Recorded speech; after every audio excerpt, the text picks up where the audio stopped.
बीवी का गुलाम। भाई, बीवी की बात सुनना हर समझदार व्यक्ति का फर्ज होता है, माना। लेकिन ये क्या कि सिर्फ सुनते ही रहो और अपना कोई दिमागी ना हो। अरे सुन रहे हो? अरे सुन ही तो रहा है ना, और कर ही क्या रहा है ये? सुन रहे हो? ऐसे बोलती है जैसे मेरा लड़का बहरा हो। हाँ हाँ बस करिए अब। बहरा ही तो है आपका लड़का। बीवी की बात को जो ना सुने उसे बहरा ही कहते हैं। अरे कहाँ रह गए? सामने से दिनेश हरे रंग की कमीज के साथ पीले रंग की पैंट पहनकर खड़ा होता है। देखो, जरा देखो खुद को। माँ ने तो न जाने क्या क्या पहना कर बड़ा कर दिया, लेकिन फैशन सेंस बीवी ही देती है। देखा क्या जच रहे हो? तभी पास खड़ी बहन आ जाती है। बस एक कमी है भैया, गले में नीले रंग का रुमाल बांध लो, फिर तो पूरा रंगारंग कार्यक्रम लगोगी। ये क्या है भैया, मतलब कुछ भी पहन लेते हो? अरे क्या पहना है ये? तेरी भाभी लाई है। वो रंगीला फिल्म में आमिर खान ने भी ऐसी ही ड्रेस पहनी थी। क्यों रमा, कैसा लग रहा हूँ? बिल्कुल आमिर जैसा लग रहा हूँ ना मैं? आमिर खान? वो तो आपके सामने कुछ नहीं लगता है जी। कैसी बात कर रहे हैं आप? तो सभी हीरो से ऊपर हैं। अच्छा चलो, मैं ऑफिस के लिए निकल रहा हूँ, देर हो रही है। अरे भैया, ये मत पहन कर जाओ, लोग हंसेंगे। देखो शिल्पी, अपने पति को बताना कि क्या पहनना है और क्या नहीं, समझी? अरे रहने देना बिटिया। पर माँ, भाई तो मेरा है ना, तो मैं। अरे रहने देना, जब तेरे भाई को ही कोई फिक्र नहीं है तो तू क्यों चिंता कर रही है उसकी? दिनेश दफ्तर जाता है, जहाँ रास्ते से लेकर ऑफिस तक सब उसे घूरते हैं और मन ही मन हंसते हैं।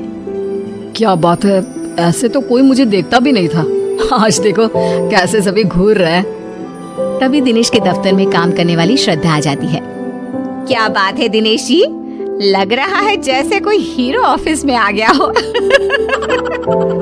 अच्छा, मतलब आपको भी पसंद आया? कल से ना मैं ऐसे ही ऑड कॉम्बिनेशंस पहन कर आऊंगा। आपको तो पता ही है कि मेरी नई नई शादी हुई है। तभी दूसरा बोल पड़ता है। ओहो, मतलब पसंद भाभी जी की है। वैसे दिनेश जी, बीवी की इतनी भी बात नहीं माननी चाहिए। जलन हो रही है आपको? श्रद्धा जी ने मेरी तारीफ कर दी तो हैं? कोई बात नहीं, जलिए जलिए। पति घर आता है, जहाँ बीवी उसका इंतजार कर रही होती है। कैसा रहा आज ऑफिस में? बस मिल गई थी ना वक्त से? अरे आज तो कमाल ही हो गया।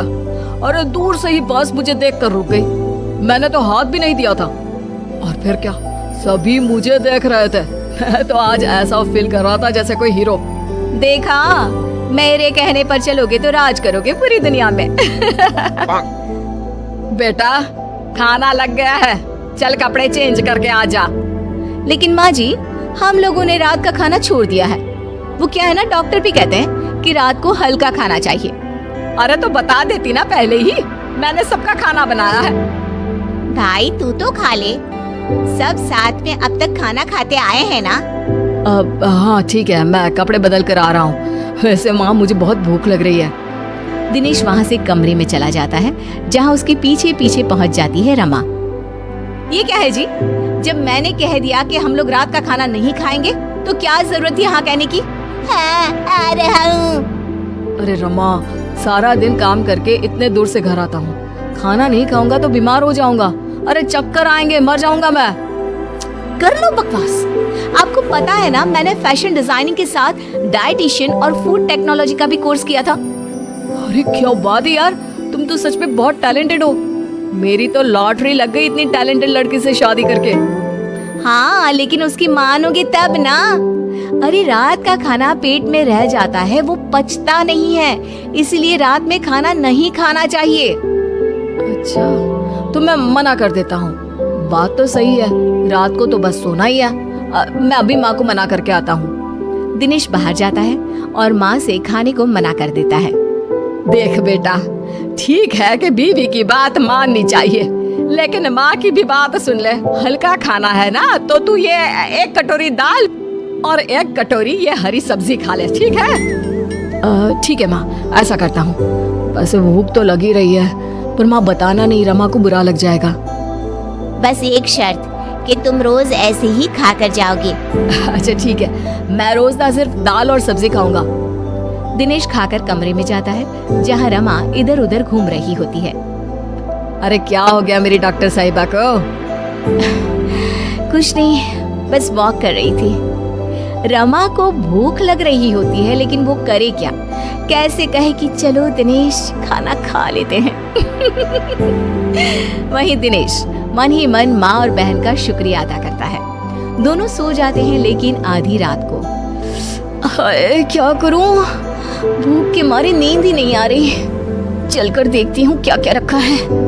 रमा किचन में जाती है लेकिन बाहर ताला लगा होता है। हे भगवान, किचन में ताला कौन लगाता है?